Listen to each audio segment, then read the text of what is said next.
Hi, welcome to the Pints Polishing Podcast. I'm Marshall. That's Nick and Brian. You can find us over at hyperCLEANstore.com. You want to check out the products. Brian is a distributor of hyperCLEAN. You can interact with all three of us if you go over to the hyperCLEAN specialist group on Facebook. We're all three there. We have a great time. It's a fun group. You know, being on Facebook, Brian, I check out a lot of the photos you've been posting. You say you're not drinking today. You took some shots last time at the IPA crowd, not too happy with this. But, you're out to dinner. You had what is a spud nugget or something? What's a spud nugget up there? Actually, I'm not even sure what that is. I haven't got to try it yet. I saw advertising for it, and I'm a sucker for tater tots. And it was a bunch of stuff piled on top of them. And I was like, hey, that looks pretty different and good. Yeah, I'm a sucker for some different stuff like that. So. Yeah, I mean, you love to eat. I love to eat. Nick says he loves to eat, but would never claim to be a foodie, right? Like every once in a while, maybe every 3 or 4 months, I'll get a random picture and I'm like, oh, wow, he does cook. I don't know, Nick. Like you got so many restaurants there in Vegas. Why are you a foodie undercover? You're like a ninja? Well, if it's a steakhouse, I've been there. That's pretty much my move. So I don't have a lot of, went to this brewery and they had good food. That's just not my move. Steakhouse, yeah, I've been to all of them, including the new one that opened up by my house. That's the talk of the city. Got a pre-opening visit to give my notes. That's when you've been to a lot of steakhouses. Hey, can you let us know how things go? But yeah, no, I mean, I'm not like, you guys go out to different places more than me. I'm just a little bit, more, I know what I like. I go there. That's what I do. We say I do, but remember how many places were closed or didn't have anything when you were here. Yeah. So, well, I didn't want to out you again, but yeah, we did have 52 different reservations for a Monday night, and every place we call, it's like, yeah, we're not open, dude. Why you keep calling us? Brian, are you steak or seafood? I mean, there's no surf and turf here. You got to go one way or the other. I'm a steak guy. If I'm out and there's a good steak, I'm getting steak. I mean, I like seafood, but steak's always my go-to. And seafood for me, if I now not here, but if I'm out somewhere, maybe up there over in Florida, I'm going to get seafood every time because we just don't get good seafood here. So, all three of us, we've been quite around a bit, right? We say that a lot, old timers, quote unquote. There's a lot of young guys that listen, young in age or young in the business, plus young in just car care, taking care of the car. I'm loving the new style, I guess, in a sense of the Corvette guy or the younger BMW guy that makes fun and talks back and forth with the older crowd in a sense. There's some of that camaraderie, which is fun to see. The one thing that you guys and we all kind of share in common is a comical laugh, and that's inside of Facebook groups about the price guy. Like, let's have a joke for a second. Let's talk about it. Like, why is it funny to you, Brian, to see the constant, and this isn't every day, majority of Facebook groups to maybe 4 to 5 times a day. Hey, how much for this RV? How much to do this carpet cleaning? Hey, I've never done interiors. I've got a car here. How much do I charge the people? What? Like, it's crazy. Yeah, I'm with you. And it's a constant, joke, just not about us. It's everybody. That's kind of how it is. And I think it's because I'm not sure why you're jumped into business so fast when you're not even sure what to charge. Like, how do you like, that's like starting a company to sell t-shirts and then you start making all these t-shirts. Then you go online and be like, what do I even charge for these things? Like, why did you start making t-shirts? And you do see it. It's constant. And I think the weird thing is it's very specific, like you said. It's not just like, hey, what's everybody charge for wash and vacuum or one-step exterior detail? It's like, hey, what's everybody charge for rim cleaning and, the left side of the car cleaned and 2 seats cleaned? Like whatever they have for that job scheduled that day, it's like they go on Facebook that morning and ask, hey, what do I charge for this? I'm getting ready to go to this job and I don't know what to do. And most of the time they've accepted the job. You see them, they're like, hey, I've got to do this job. What do I charge? Well, how the heck did you even get the job? Like, you're going to go up to this guy and be like, yeah, I'll do this for you. And if a person doesn't ask a price, He's either the $100 guy I'm willing to pay, or he doesn't care. In majority of the time, it's a $100 guy. So when you go back there and you're going to tell him to be $500, you're probably going to get not paid, or he's going to be ticked off, or there's going to be an issue. So it's very odd to me that these people ask, like, what should I charge for something that I've already accepted a job on? And you do see it, it's constant. And it doesn't seem like it gets better with even the same people. Nick, do you think this means we got a bunch of go-getters? Like, let's flip the coin a second. Like, you know, hey, somebody just said they needed something. I'm a go-getter. I'm going to get that job booked, and then I'll figure it out, you know, and they just happen to figure out once they get the car. Maybe they weren't even expecting this car to show up. I don't know. I mean, we say it's funny, but hearing Brian talk like this, I go, wait a second. We got some hustlers out there, though. Yeah, but hustlers know what they're charging. You know, I mean, the word hustler, we all know, has that, you know, drug dealer, you know, undertone to it. That's also a And shirt now people wear, hustler, you know? yeah, well, I mean, hustlers know what they paid for their product and what they need to make. I'm dumbfounded by it, because it's not that hard to figure out your chemical cost, your gas cost for the month, and break down, you know, what it costs you to run your business and what you need to make on a job to make the money you're looking to make. And what I think it is it's the old teach a man to fish thing. Figure out, you should be asking, how do I figure out my pricing? Does somebody have a formula that can help me? Not what should I charge? Right? It's always about the question you ask. And look, we've all been DM'd, we've all been emailed, we've all been text messaged these things privately. Brian, probably a lot in the boat world, I would assume. And here's what it comes down to. You just want to look at him and go, dude, you're asking the wrong question. You don't have a formula to do your pricing. You got a big problem. You got a bigger problem than anything else. Right? And at the end of the day, you got to have a formula to understand your pricing from the very day you start in business. This goes back to a point Brian's made on this podcast, which is not everybody should be in a rush to start a business. If you don't know what you're going to charge, you don't even have the first basic of running a business. You've skipped the first step in running a business. It's not the skill to do the service as the first thing. It's what am I going to charge somebody to do a service comes before anything else. I don't think people see it that way. Well, Brian, what's the problem with people asking for help? I mean, that in general, this is what these guys are doing. They're going to a group and they're going, help, I got a car. What do I charge? I don't consider it asking for help always per se, because asking for help to me is, hey, I've got this issue with this car. What would you guys do to fix this spot on the paint? Or I've got some stains in the carpet. What's your guys kind of go-to for getting these out? You know, I've not come across this before. The price thing isn't always asking for help, because I'm baffled, because when I was younger, there was no internet to do all this and shop everything. Anybody in any town can go and shop at least 5 shops and see their pricing and just get at least a ballpark of what people are charging in your area. I don't know where it gets to the point of going to ask somebody else. And I think you should just, if anything, if you're not sure, then you probably shouldn't be providing that service. And you need to start at the basics, like we've talked about before.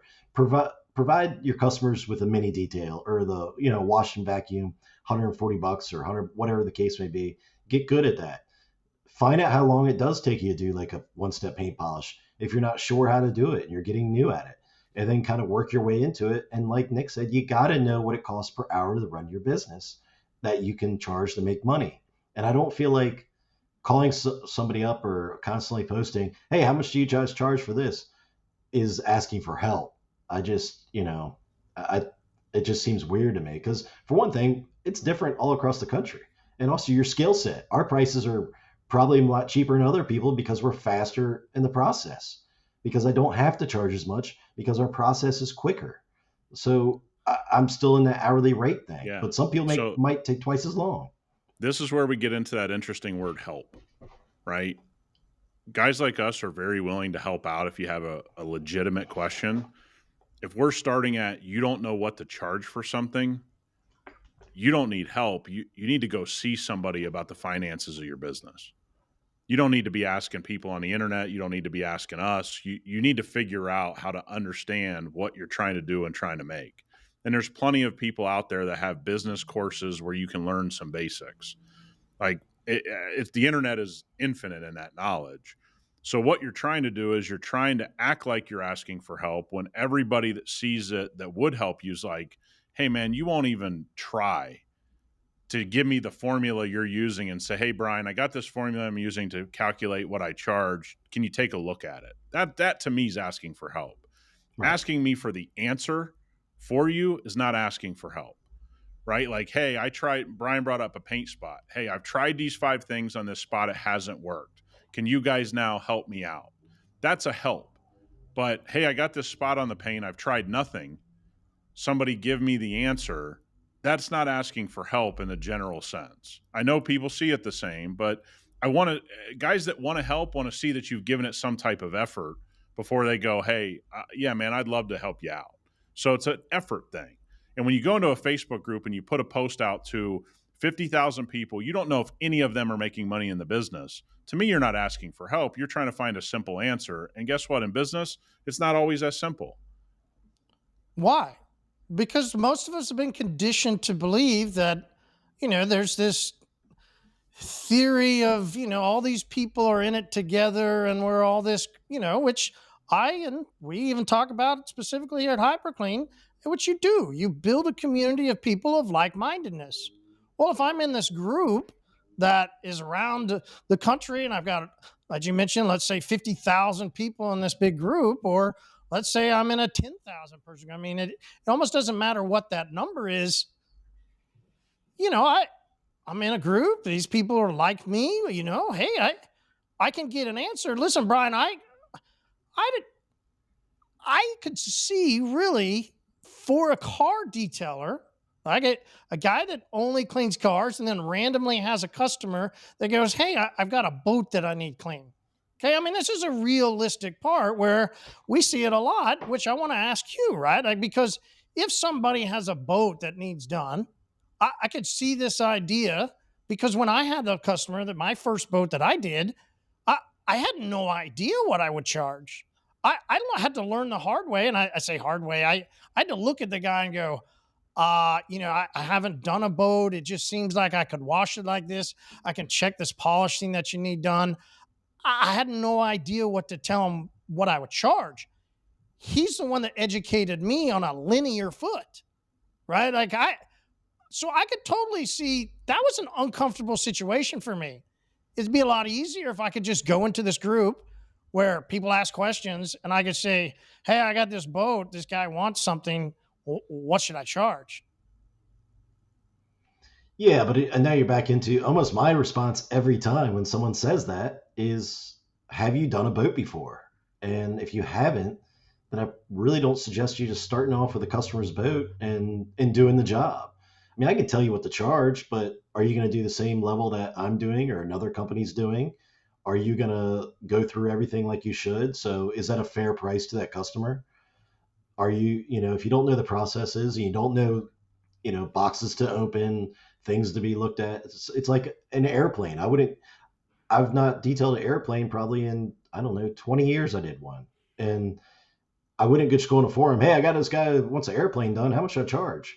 Because I'm not gonna tackle that job without either getting some advice on what I need to be doing to that job, what's the process, what do I, whether it's insurance or tools that I need. The last question I would have is price. I want to be concerned about, can I even do the job? That doesn't seem to be on people's minds though, if they can even tackle the job. And they also don't give you all the information. Is the boat destroyed? Is it, is it this? Is it that? It's like so vague. Then we're back to, well, maybe you should go work for somebody that does boats if you want to get into boats or take some trainings. What goes through your head, like you as a boat guy, I mean, heavy boat guy and a car guy, right? Like you do both.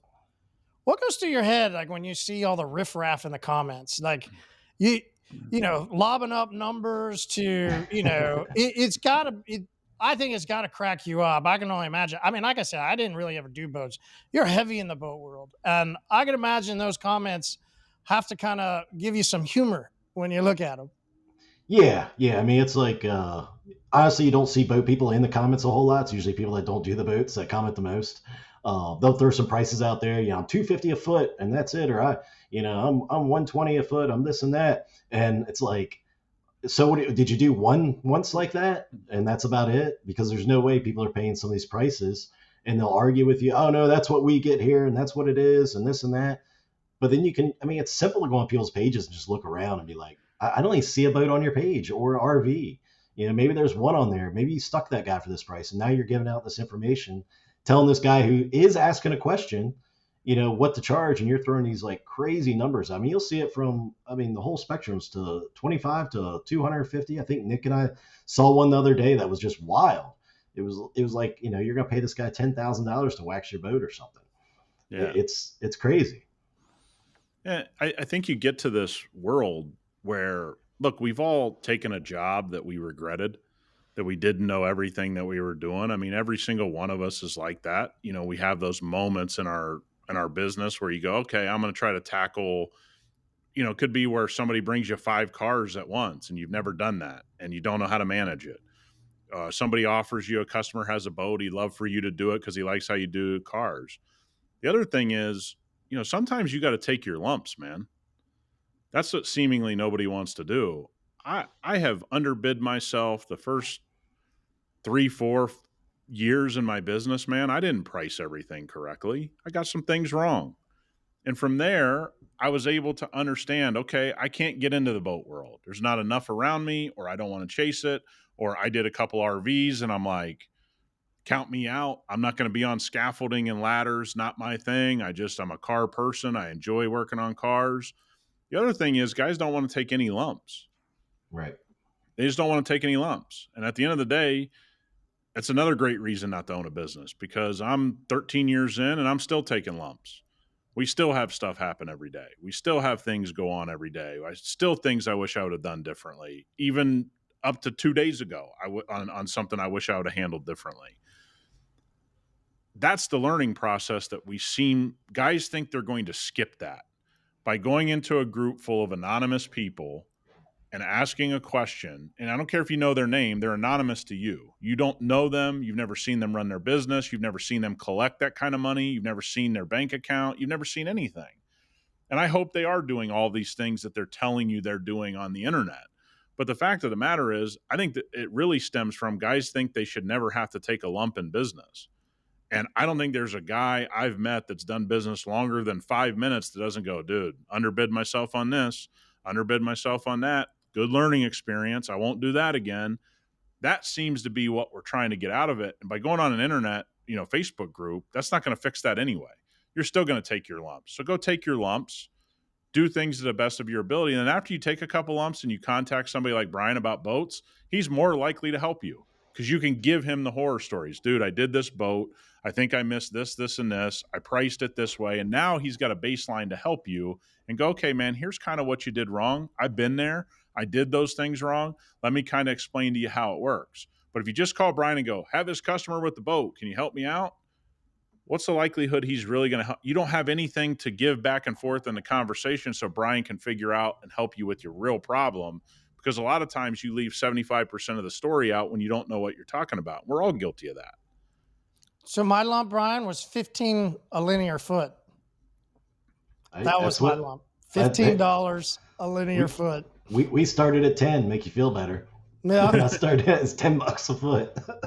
Right? Like, but you say it out loud, right? And you think about it, and you're right, Nick. There's few people that are willing to go ahead and take just enough so that they can, Brian, that's what I say, get another at bat. Yep. I need one more token to go get in the batting cage, right? I need one more token to go get a few more pitches.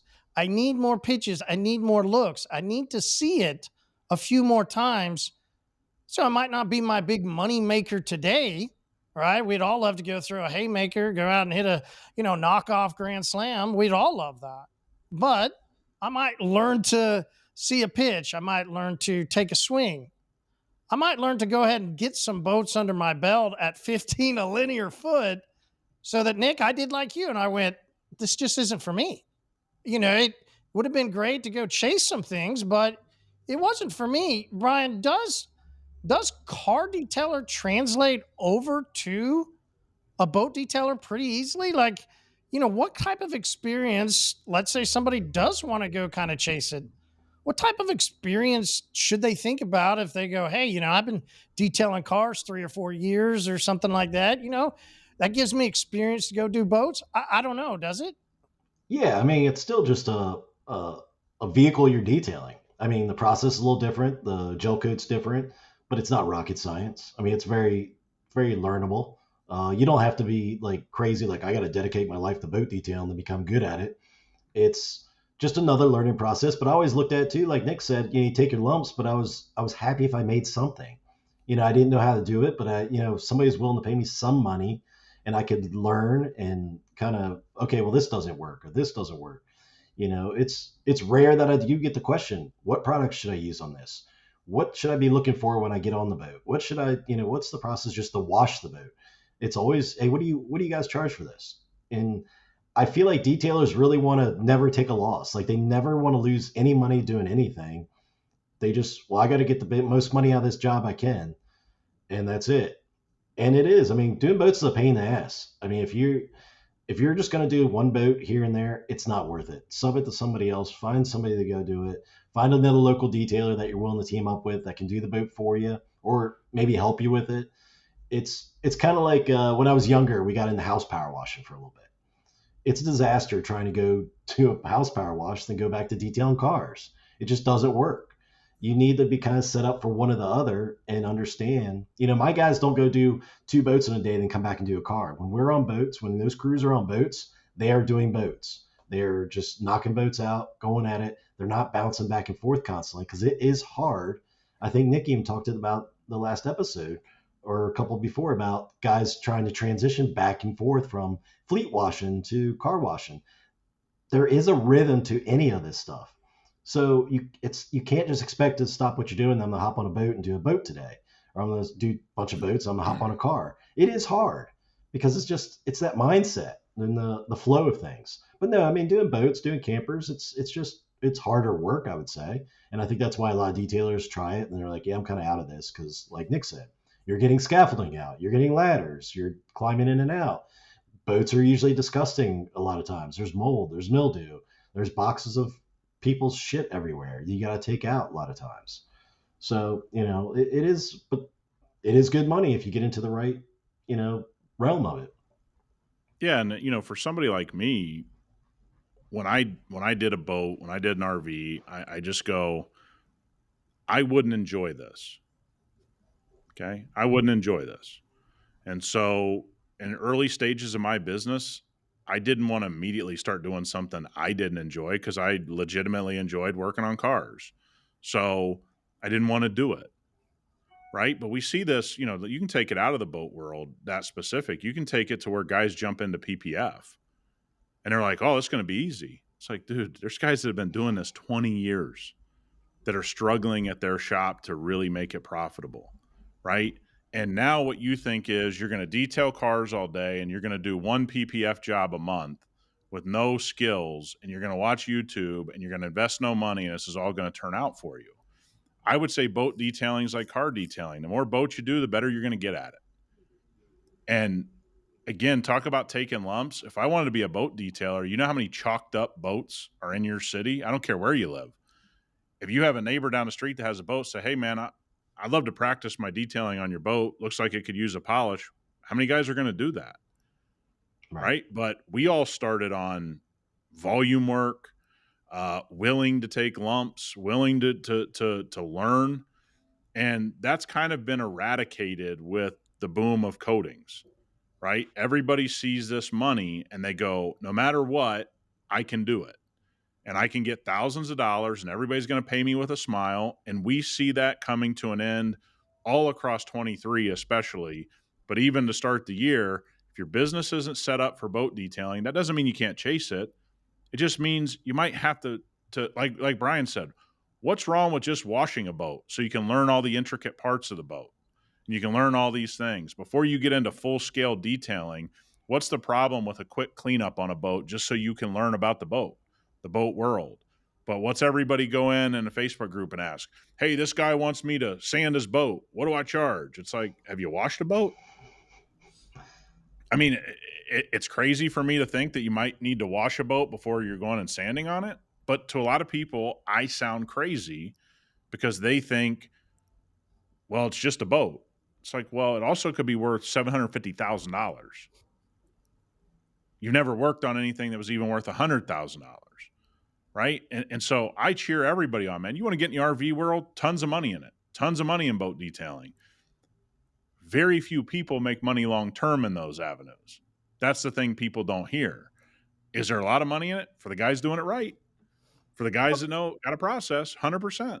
Okay, so let's flip it around. Let's flip it over to, hey, I'm the guy that has the boat or has the recreational vehicle, right? Like fill in the blank. I'm listening and I'm going, wait a second. So it is kind of difficult to find the right guy, to find the right person to do this. So what do I need to be asking, Brian? What do I need to be thinking about?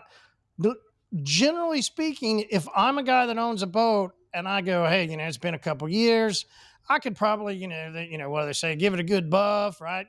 You go through different parts of the country, they're going to say different things. But should I be looking for a car detailer? What should I look for in a car detailer that's going to tell me, hey, this guy does boats too, or fill in the blank with whatever recreational, vehicle we have? I mean, I think you do your due diligence, your research. Look at their portfolio, whether they have a website or a Facebook page.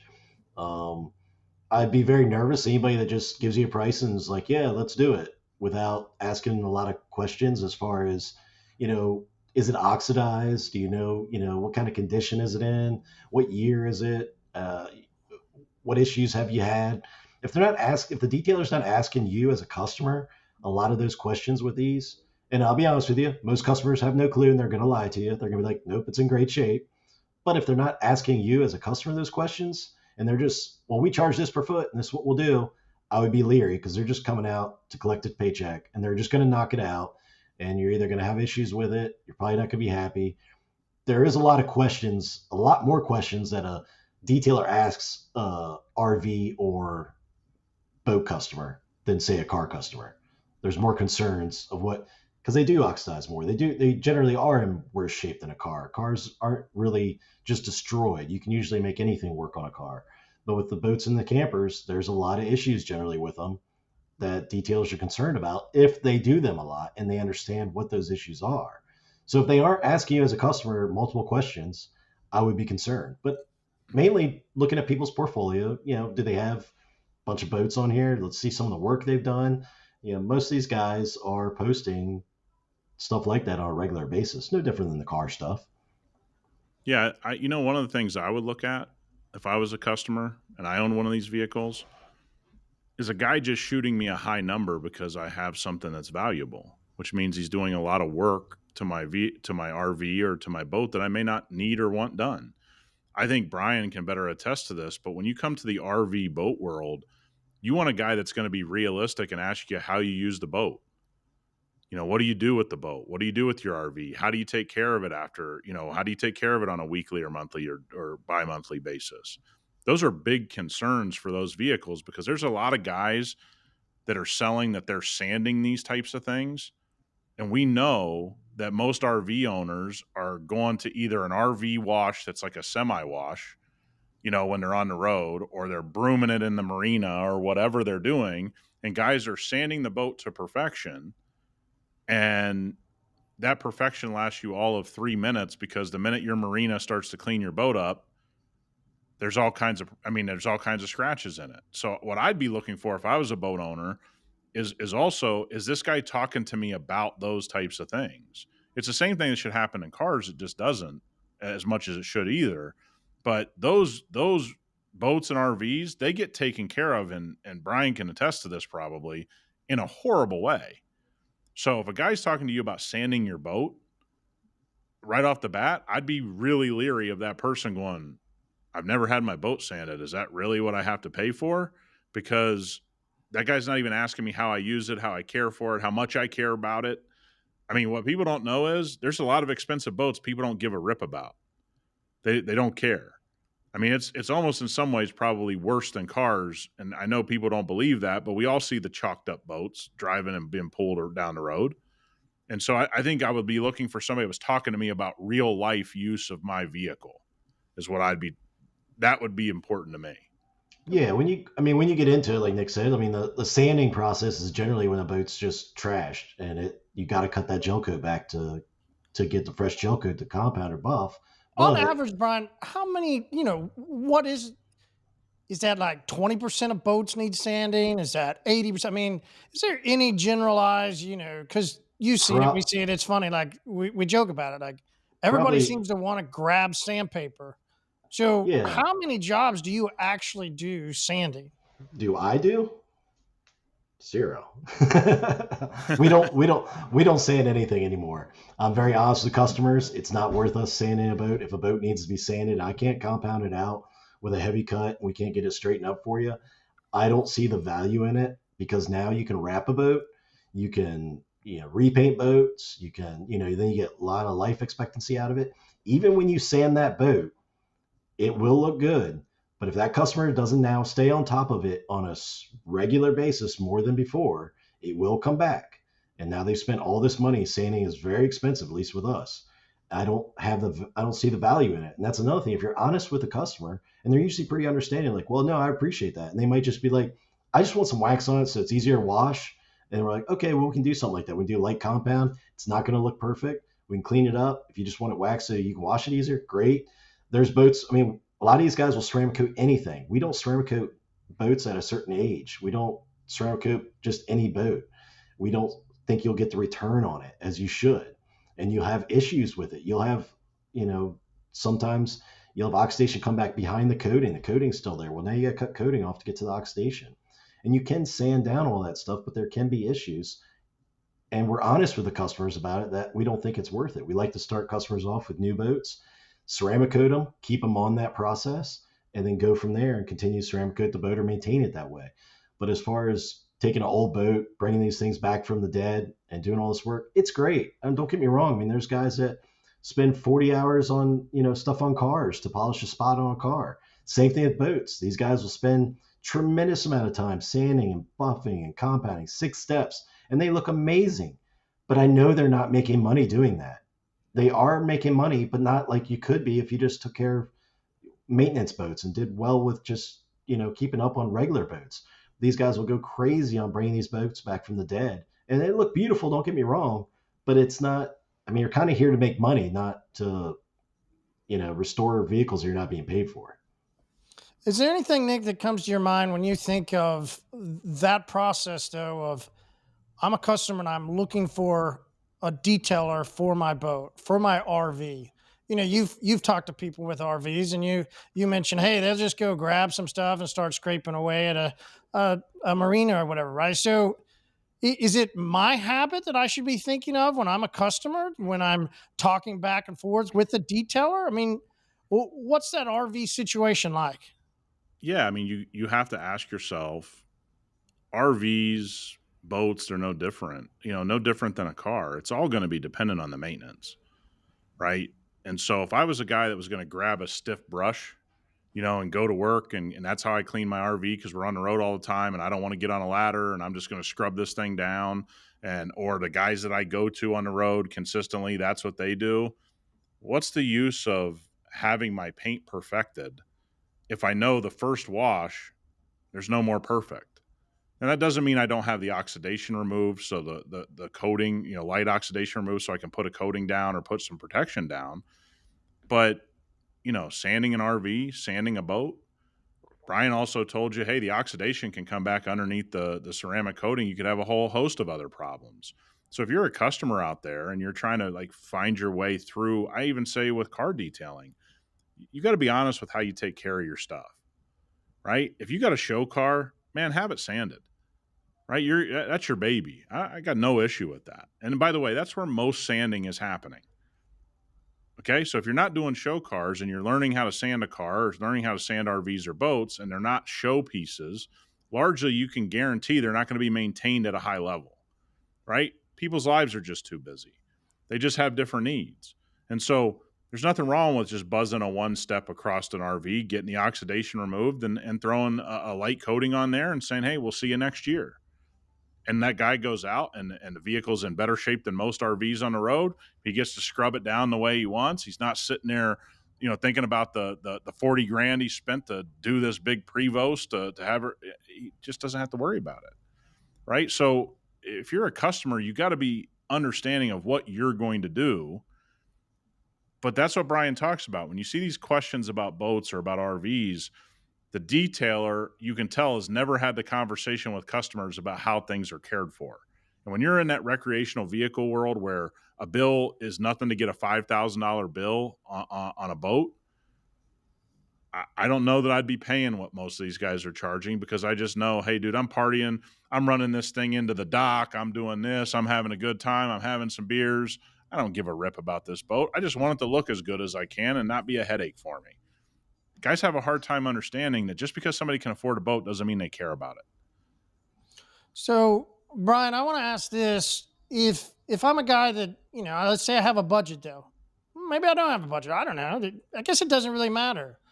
But I'm calling you, or I'm calling a detailer, a boat detailer, an RV, whichever. Where am I going to get the maximum amount of my money spent? Where should I, in a sense, double down on? Is there a place that, you said you don't coat every boat. I went, wow, I felt like almost everybody would say, yeah, put a coating on the boat. But you're saying you don't do it on everyone. So where am I going to spend my money? Where should I maximize, my spend?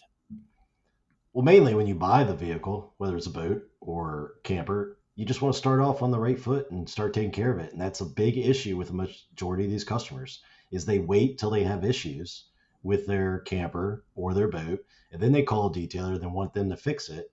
And it is expensive. It is tremendously expensive. And the problem is you can only charge so much for some of these campers. Not everybody's driving a Prevost. Not everybody's driving, a Tiffin.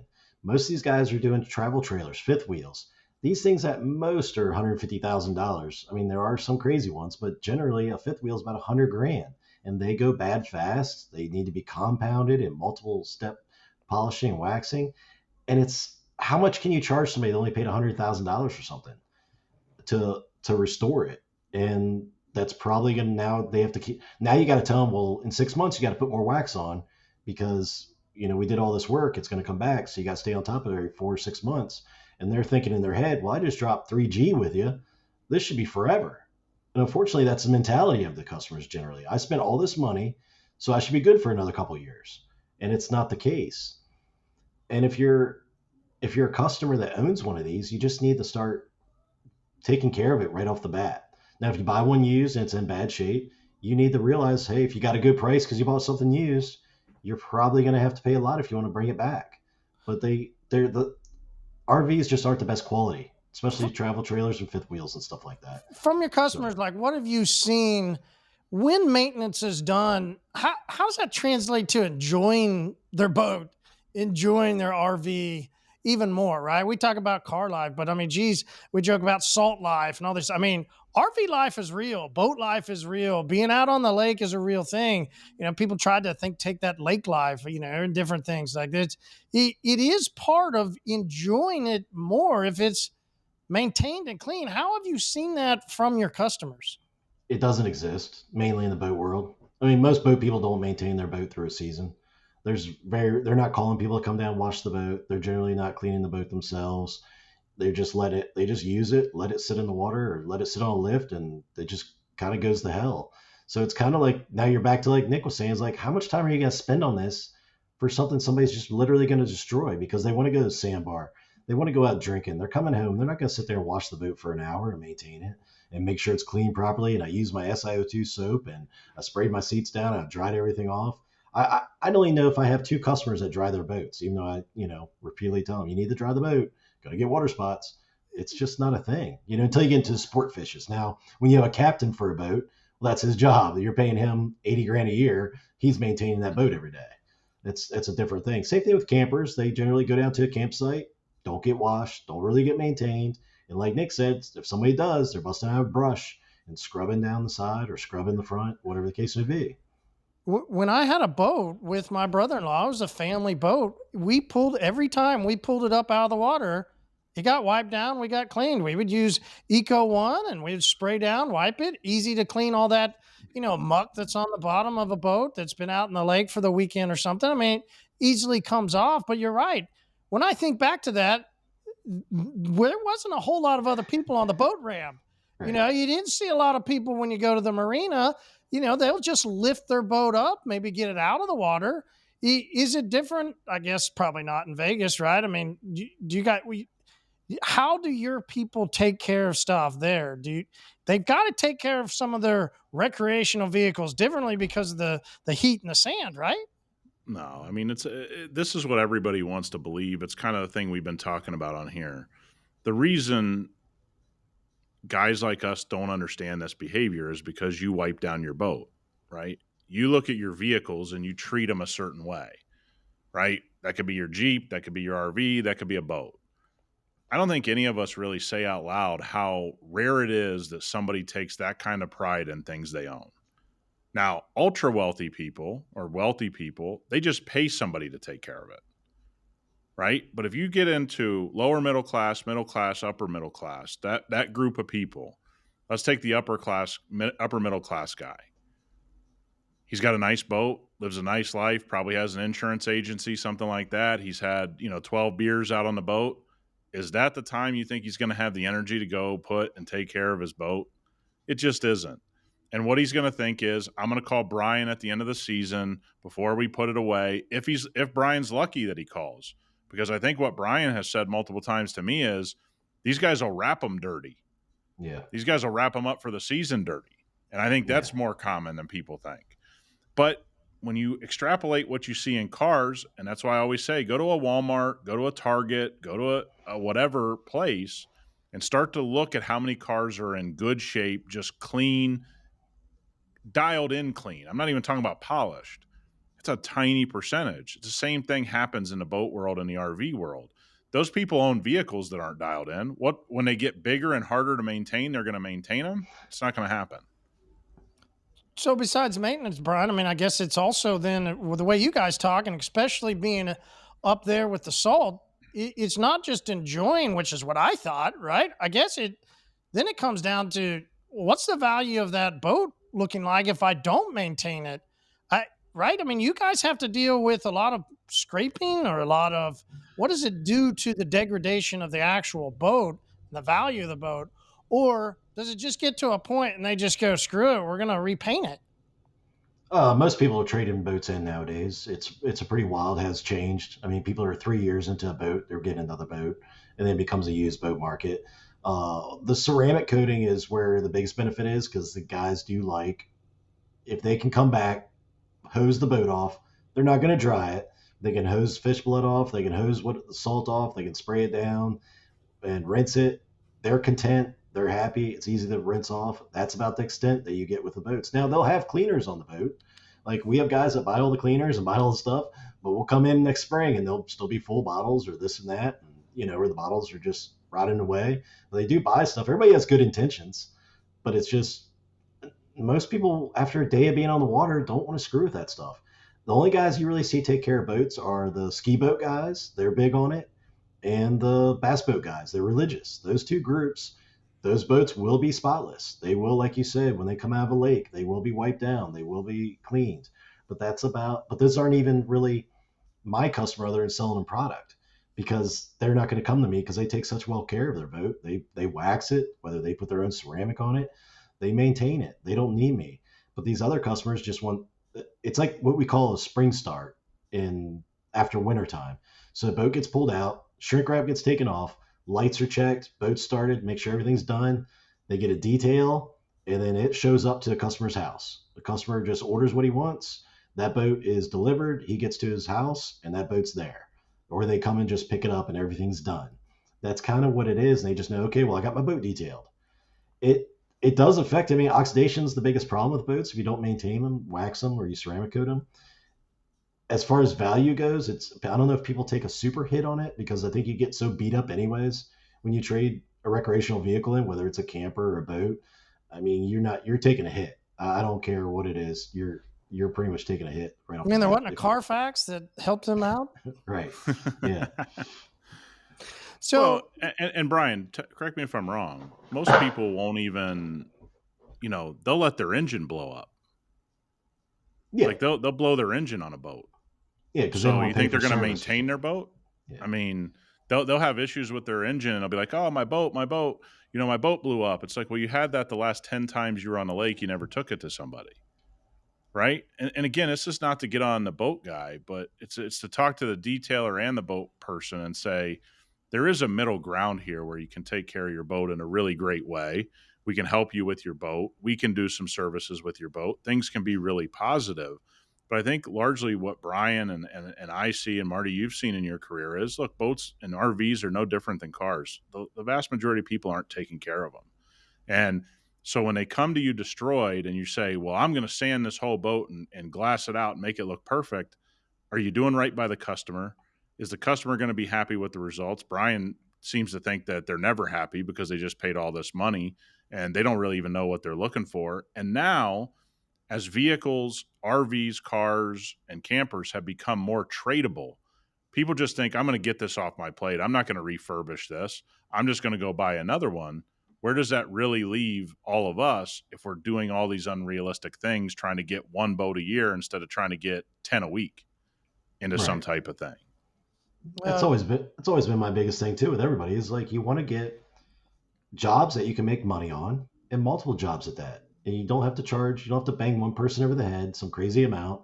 It's probably going to end up being an issue because you charge this guy so much. So if something's wrong with that boat or camper, he's going to come back to you and probably complain or not be happy. And you're married to that vehicle now because you want to charge such a big ticket item.